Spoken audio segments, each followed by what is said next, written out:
भक्तों, आपका एक बार फिर से स्वागत है हमारे चैनल भक्ति की शक्ति में। आज के इस वीडियो में हम आपको एकादशी व्रत कथा सुनाएंगे। कथा को अंत तक जरूर सुनिएगा। जय श्री कृष्णा। राधे राधे भक्तों, आप सभी का दिन शुभ और मंगलमय हो। आप सभी पर भगवान श्री हरि विष्णु की कृपा सदा सर्वदा बनी रहे। आप सभी को पुत्रदा एकादशी की ढेरों शुभकामनाएं। आज सावन मास के शुक्ल पक्ष की एकादशी तिथि है और इस एकादशी को पुत्रदा एकादशी के नाम से जाना जाता है। कुछ जगहों पर इसे पुत्रदा ग्यारस के नाम से भी जाना जाता है। इस एकादशी का व्रत करने और कथा सुनने से देवतुल्य संतान की प्राप्ति होती है और मनुष्यों को वैकुंठ लोक मिलता है एवं तुलसी दल अर्पण करने से सब पाप नष्ट हो जाते हैं। तो आज मैं आपको सुना रही हूँ पुत्रदा एकादशी की बड़ी ही दुर्लभ कथा। किंतु एक बात का विशेष ध्यान रखिएगा, इन कथाओं को पूरा सुनने से ही समस्त मनोकामनाएं पूर्ण होती हैं। कथाओं को आधा अधूरा सुनने से पूर्ण फल प्राप्त नहीं होता है। तो आइए बड़ी ही श्रद्धा और प्रेम चित्त मन से इन कथाओं को सुनते हैं। एक बार कुंती पुत्र अर्जुन ने भगवान श्री कृष्ण से कहा, हे मधुसूदन, एकादशी की कल्याणकारी और महापुण्यदायिनी कथाएं सुनकर मेरे आनंद की सीमा नहीं है और मेरी जिज्ञासा बढ़ती जा रही है। हे कमल नयन, अब आप मुझे सावन माह के शुक्ल पक्ष की एकादशी की कथा सुनाने की कृपा करें। इस व्रत को करने से किस फल की प्राप्ति होती है और इस व्रत की विधि क्या है। तब भगवान श्री कृष्ण जी ने कहा, हे अर्जुन, सावन मास के शुक्ल पक्ष की एकादशी की कथा के श्रवण मात्र से ही अनंत यज्ञ का फल प्राप्त होता है। हे पार्थ, द्वापर युग के आरंभ में महिष्मती नाम की एक नगरी थी। उस नगरी में महिजीत नाम का एक राजा राज्य करता था। वह पुत्रहीन था, इसलिए वह सदा दुखी रहता था। उसे वह राज्य, सुख और वैभव आदि कुछ बड़ा ही कष्टदायक प्रतीत होता था, क्योंकि पुत्र के बिना मनुष्य को इस लोक और परलोक दोनों में सुख नहीं मिलता है। राजा ने पुत्र प्राप्ति के बहुत उपाय किए, किंतु उसका हर उपाय निष्फल था। जैसे जैसे राजा महिजीत वृद्धावस्था की ओर बढ़ता जा रहा था, वैसे वैसे उसकी चिंता भी बढ़ती जा रही थी। एक दिन राजा ने अपनी सभा को संबोधित करते हुए कहा, ना तो मैंने अपने जीवन में कोई पाप किया है और ना ही अन्यायपूर्वक प्रजा से धन एकत्रित किया है, ना ही कभी प्रजा को कष्ट दिया है और ना ही कभी देवता और ब्राह्मणों का निरादर किया है। मैंने प्रजा का सदा अपने पुत्र की तरह पालन किया है, कभी किसी से ईर्ष्या भाव नहीं किया, सभी को एक समान समझा है। मेरे राज्य में कानून भी ऐसे नहीं हैं जो प्रजा में अनावश्यक डर उत्पन्न करे। इस प्रकार धर्मयुक्त राज्य करने पर भी मैं इस समय अत्यंत कष्ट पा रहा हूँ। इसका क्या कारण है, मेरी समझ में कुछ नहीं आ रहा है। आप इस पर विचार करें और इसका क्या कारण हो सकता है और क्या इस जीवन में मैं इस कष्ट से मुक्त हो पाऊंगा। राजा के इस कष्ट के निवारण के लिए मंत्री आदि वन को गए, ताकि वहां जाकर किसी ऋषि मुनि को राजा का दुख बताकर कोई समाधान पा सकें। वन में जाकर उन्होंने श्रेष्ठ ऋषि मुनियों के दर्शन किए। उस वन में वयोवृद्ध और धर्म के ज्ञाता महर्षि लोमजी भी रहते थे। वे सभी जन महर्षि लोम्स के पास गए।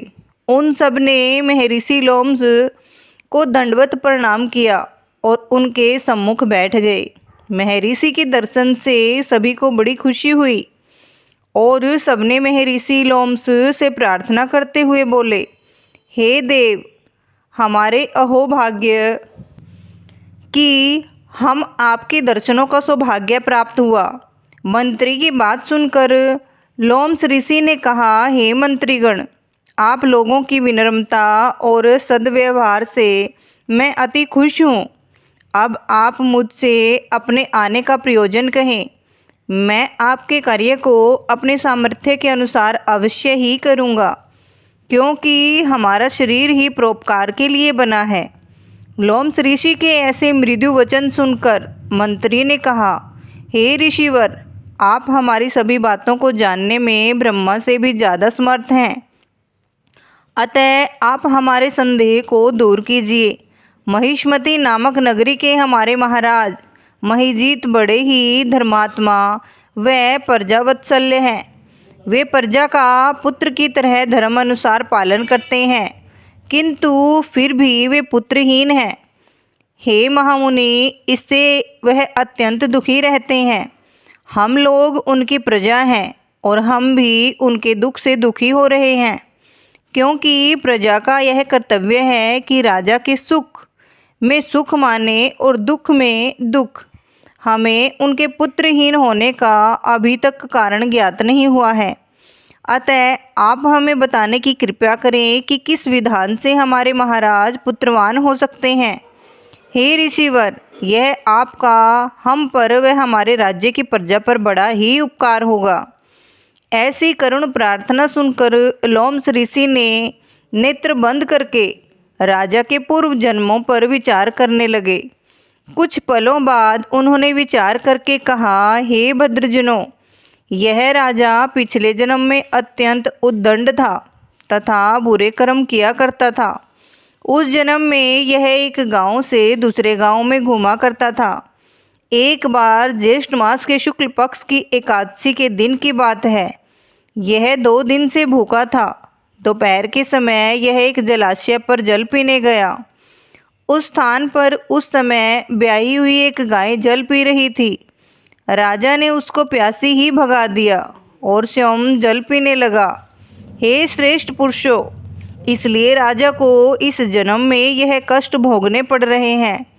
एकादशी के दिन भूखा रहने का फल यह हुआ कि इस जन्म में यह राजा है और प्यासी गाय को जलाशय से भगाने के कारण पुत्रहीन है। यह जान सभी सभासद प्रार्थना करते हुए बोले, हे ऋषि श्रेष्ठ, शास्त्रों में ऐसा लिखा है कि पुण्य से पाप नष्ट हो जाते हैं।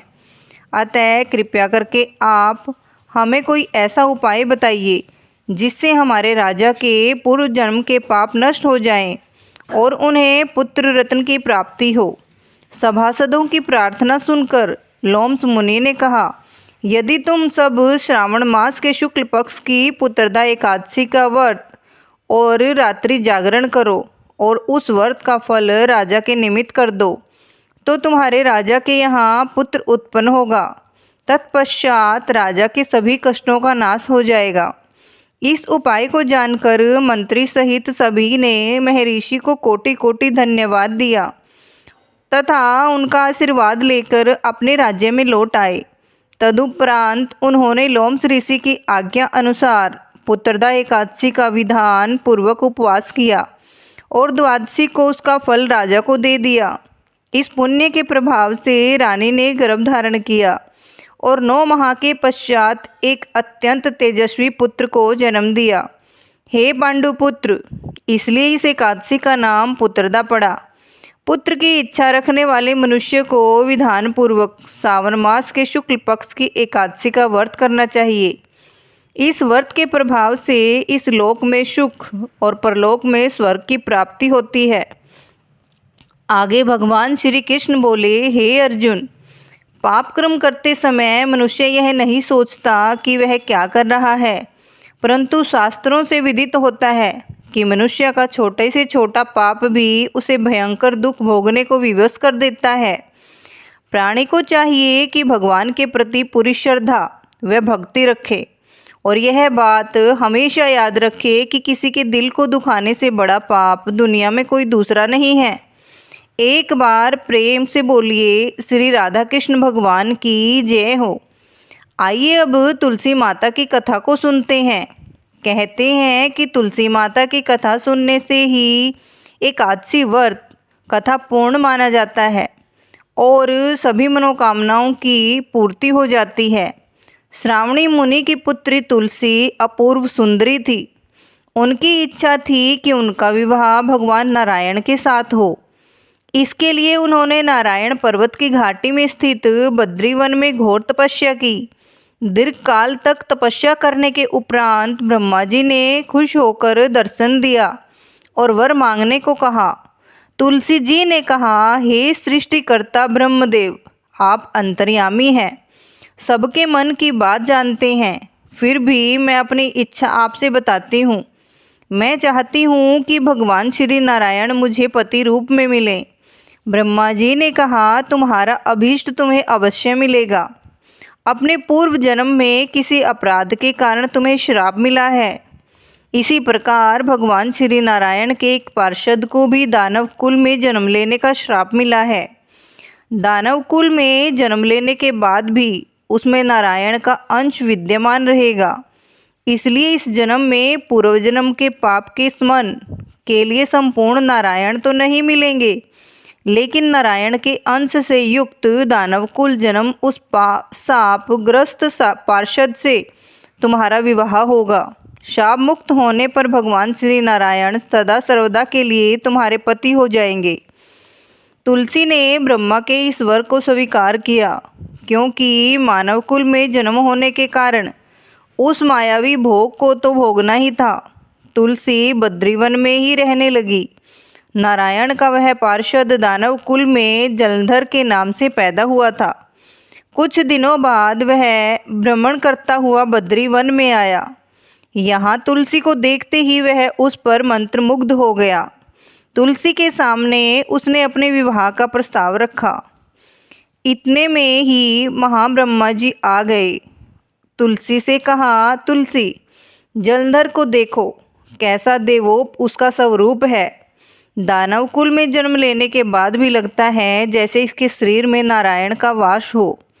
तुम प्रस्ताव को सहर्ष स्वीकार कर लो। तुलसी को भी लगा कि उसकी तपस्या पूर्ण हुई, उसे इच्छित फल मिला है। जलंधर के साथ उसका गंधर्व विवाह हो गया और वह जलंधर के साथ उसके महल में पत्नी बनकर आ गई। जलंधर ने अपनी परम सुंदरी सती साध्वी पत्नी तुलसी के साथ बहुत दिनों तक राज्य किया।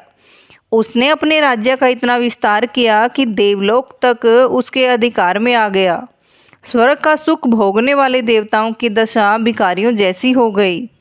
जलंधर किसी को कष्ट नहीं देता था, पर अधिकार और राज्य छीन जाने से सारे देवता मिलकर ब्रह्मा, विष्णु और शिव जी की सभा में गए तथा अपनी विपत्ति सुनाई। ब्रह्मा जी ने कहा, तुलसी परम साध्वी है, उसका विवाह जलंधर से मैंने ही कराया था। जलंधर को तब तक नहीं हराया या मारा जा सकता तब तक तुलसी को न छला जाए। भगवान श्री हरि विष्णु ने कहा, जलंधर पूर्व जन्म में मेरा पार्षद था। श्राप के कारण उसे दैत्य कुल में जन्म लेना पड़ा। इस जन्म में भी मेरा अंश उसमें व्याप्त है। साथ ही तुलसी के पति व्रत धर्म से वह अजय है। फिर देवताओं की सहमति से भगवान शिव ने जलंधर के पास संदेश भेजा कि या तो वह देवताओं को राज्य लौटा दे या फिर उनसे युद्ध करे। जलंधर भगवान शंकर के पास पहुंचा। उसने कहा, देवादिदेव, आपके लिए देवताओं का पक्ष लेना उचित नहीं है। राज्य बढ़ाना हर राजा का कर्तव्य है। मैं किसी को दुखी नहीं कर रहा हूँ। देवताओं से कहिए कि वे मेरी प्रजा बनकर रहें। मैंने आपका कोई भी अपमान नहीं किया है। हमारा आपका युद्ध शोभा नहीं देता है। अगर आप हार गए तो बड़ी लज्जा की बात होगी। मैं हार गया तो आपकी कृति बहुत अधिक नहीं बढ़ेगी। भगवान शंकर फिर हंसने लगे। वे तो सब रहस्य समझते थे। तुलसी और जलंधर के पूर्व जन्म के श्राप की अवधि लगभग पूरी हो चुकी थी। फिर शंकर जी बोले, इसमें कीर्ति और लज्जा की बात नहीं है। तुम देवों को राज्य लौटाकर उन्हें उनके पद पर प्रतिष्ठित होने दो। युद्ध से बचने का यही एक उपाय है। जलंधर ने कहा, मैंने युद्ध के बल से देवलोक जीता है। कोई उसे युद्ध के द्वारा ही वापस ले सकता है। यह मेरा अंतिम उत्तर है। अब मैं जा रहा हूँ। ऐसा कहकर जलंधर चला गया। उसने अपनी पत्नी तुलसी को सारी बातें बताई और कहा, कर्म भोग सब काल सूत्र में बंधा है। जीवन में हर्ष, शोक, भय, सुख, दुख, मंगल, अमंगल काल के अधीन है। हम तो केवल निमित्त हैं। संभव है भगवान शिव देवों का पक्ष लेकर मुझसे युद्ध करें। तुम चिंता मत करना, तुम्हारा सती तेज मेरी रक्षा करेगा। दूसरे दिन भगवान शंकर के नेतृत्व में देवताओं ने युद्ध छेड़ दिया। जलंधर ने भीषण बाणों की वर्षा कर उनका वेग रोका। उसके प्रहार से देवता डगमगाने लगे। उसने दानवी शक्ति का प्रयोग कर मायावी युद्ध आरंभ किया। युद्ध स्थल पर वह किसी को भी दिखाई नहीं देता था, पर उसके अस्त्र शस्त्र प्रहार कर देवों को घायल कर रहे थे। देवगण अपने अस्त्र चलाए तो किस पर चलाएं, क्योंकि कोई शत्रु सामने था ही नहीं। कई दिनों तक इस तरह भयंकर युद्ध चला और जलंधर पराजित नहीं हुआ। पर शिवजी ने विष्णु से कहा, विष्णु कुछ तो उपाय करो, अन्यथा मेरा तो सारा यश मिट्टी में मिल जाएगा। विष्णु जी ने सोचा, बल से तो जलंधर को हराया नहीं जा सकता, इसलिए छल का सहारा ही लेना पड़ा। उन्होंने तुरंत अपना स्वरूप जलंधर जैसा बनाया और अस्त्र शस्त्र से सुसज्जित हो तुलसी जी के पास पहुंच गए और बोले, प्रिय मैं युद्ध जीत गया। सारे देवता भगवान शंकर समेत मुझसे हार गए। इस खुशी में आओ, मैं तुम्हें अपने अंग से लगा लूं। पति को प्रत्यक्ष खड़ा देख तथा विजय का समाचार सुन वह दौड़कर मायावी जलंधर के गले से लिपट गई। इस प्रकार पति पत्नी दोनों में आलिंगन हो खूब खुशी मनाई।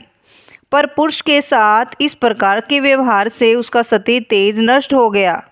उसका सती तेज तो जलंधर की कवच के रूप में रक्षा कर रहा था। वह कवच नष्ट हो गया, जलंधर शक्तिहीन हो गया।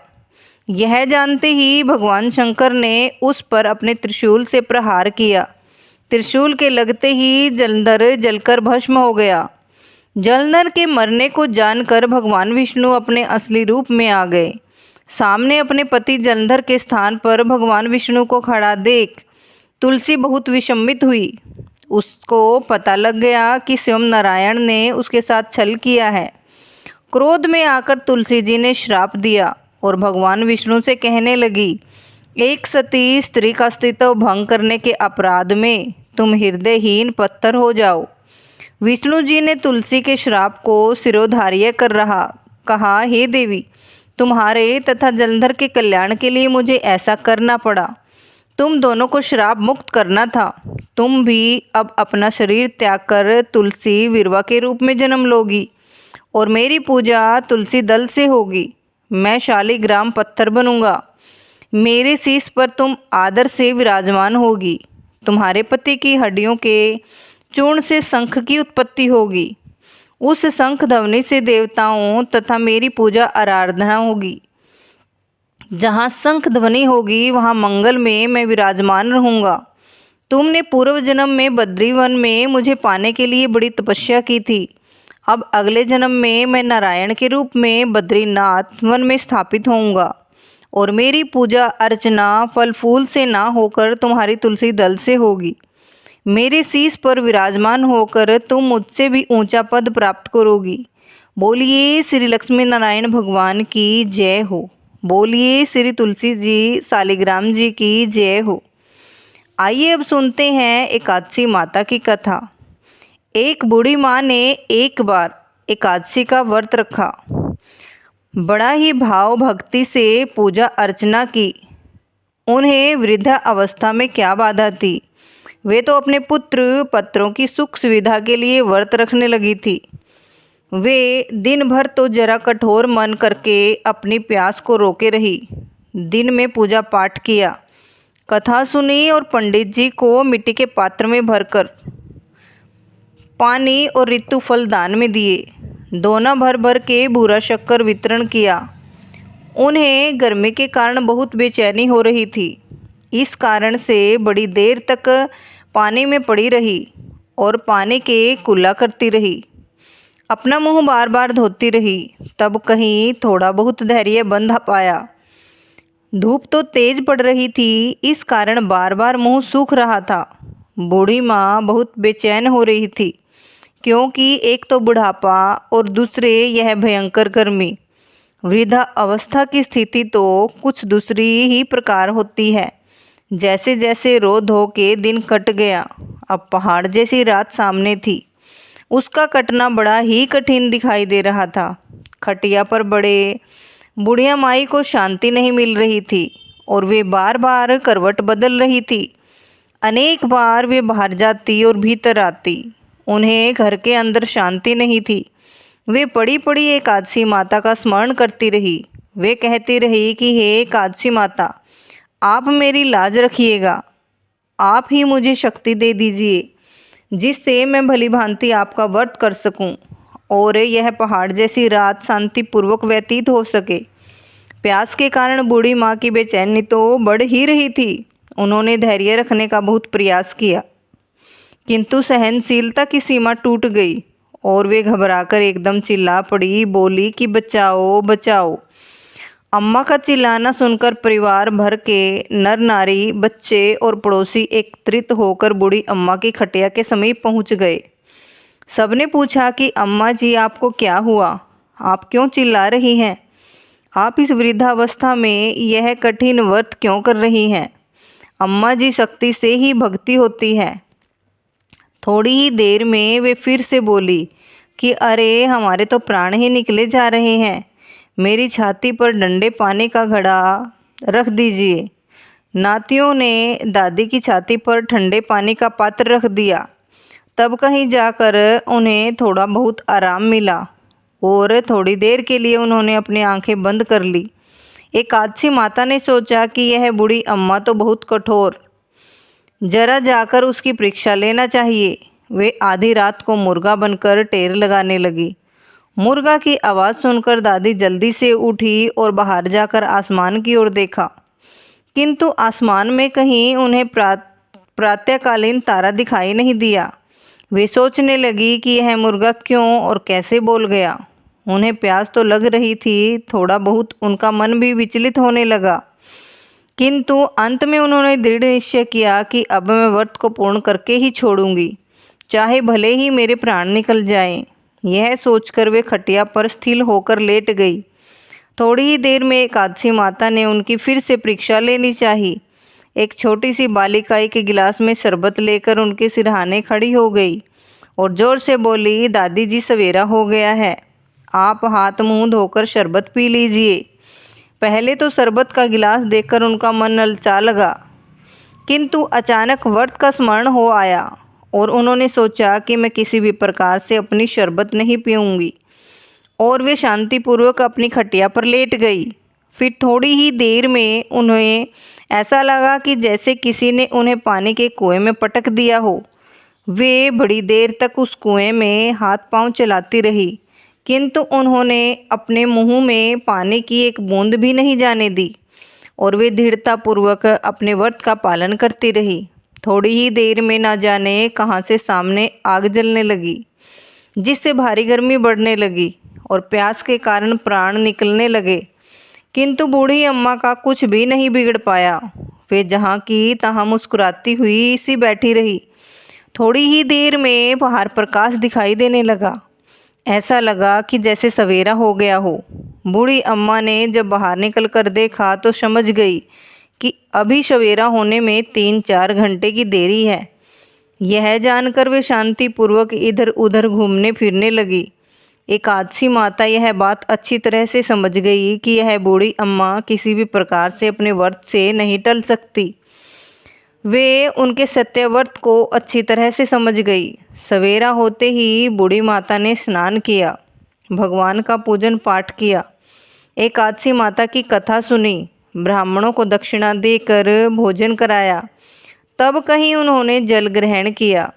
कन्याओं को भोजन कराने के बाद अम्मा ने स्वयं भोजन किया। उस श्रेष्ठ व्रत के प्रताप से बूढ़ी अम्मा की आयु में वृद्धि हो गई। उनका घर परिवार हरा भरा हो गया। घर में अब उनके कोई अभाव नहीं रहा। वे हर तरह के सुख साधनों से संपन्न हो गई। नाती नातिन से उनका घर भर गया और वे उसी दिन से 12 महीने की एकादशी का व्रत करने लगी। एकादशी माता के व्रत के प्रताप से इस संसार में हर प्रकार के सुख भोग कर अंत में वैकुंठ धाम को चली गई। जैसे एकादशी माता ने बूढ़ी माता और उनके परिवार को हरा भरा किया, ऐसे ही एकादशी माता हम सभी की मनोकामनाएं पूर्ण करे। बोलिए श्री लक्ष्मी नारायण भगवान की जय हो। बोलिए श्री कृष्ण भगवान की जय हो। भक्तों, अगर आपको ये कथाएं पसंद आई हों तो प्लीज़ हमारे चैनल को सब्सक्राइब करें और वीडियो को लाइक और शेयर ज़रूर करें। और ऐसे ही रोचक और आध्यात्मिक कहानियों से जुड़े रहने के लिए हमसे ज़रूर जुड़िएगा। धन्यवाद। राधे राधे। जय श्री कृष्णा। बोलिए तुलसी माता की जय हो। बोलिए लक्ष्मी नारायण भगवान की जय हो।